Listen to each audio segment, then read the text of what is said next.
Hello, আমি Parna. Welcome to my mini blog. আজকে আমি প্রচণ্ড খুশি। তার কারণটা আমি পরে বলছি। তার আগে সবার কাছে আমি ক্ষমা চেয়ে নিচ্ছি, কারণ আমি খুব দেরি করে ভিডিও দিচ্ছি। যারা আমাকে ভালোবাসো তারা হয়তো আমাকে মিস করছো, আমি জানি। কিন্তু তার একটা কারণ আছে, সেটা হচ্ছে আমার MA এর 3rd সেমিস্টার এক্সাম শুরু হয়ে গেছে।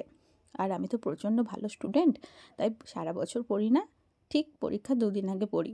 তাই বুঝতেই পারছো একটু চাপে আছি। পরীক্ষাটা শেষ হোক, আবার রেগুলার আমি ভিডিও ছাড়বো। কিন্তু আজকে আমার সব টেনশন না এক মুহূর্তে উধাও হয়ে গেছিল। কারণটা বলি। আজকে হচ্ছে ভ্যালেন্টাইন্স ডে, 14 তারিখ। তো আজকে আমি স্নান করতে যাব, তার একটু আগেই আমাকে ফোন করে বলল যে আপনার নামে একটা পার্সেল এসেছে, আমি দাঁড়িয়ে আছি। আমি তো ভাবছি যে আমার নামে তো পার্সেল আসার কথাই নয়, কারণ আমি তো কোনো কিছু অর্ডার দিইনি। তো তারপরে আমি গেলাম, আমি তাও জিজ্ঞাসা করলাম, কি আমার নামই আছে? বলল হ্যাঁ, আপনার নামই। আবার পেমেন্টও করা ছিল অবশ্যই। তো আমি গেলাম, বক্সটা নিলাম। তখন আমি জানি না যে কি ছিল বক্সের মধ্যে। তো এসে মাকে বলছি, মা দেখো আমার নামে এরকম পাঠিয়েছে। মা বলছে, খোল দেখি কি কি আছে।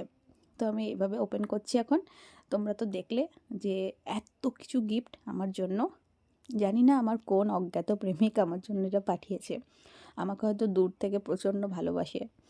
আর আমি ভাবছি আমার অ্যাড্রেস কী করে জানলো, আমার পছন্দ কী করে জানলো, মানে চকলেট, আমার কিটক্যাট প্রচণ্ড পছন্দের, সেটাও জেনে গেছে। যাই হোক, যে পাঠিয়েছো তার জন্য অনেক অনেক ধন্যবাদ বলে ছোট করব না, অনেক অনেক ভালোবাসা। তো ভ্যালেন্টাইন্স ডেতে দিয়েছে যখন, তো নিশ্চয়ই আমাকে ভালোবাসো।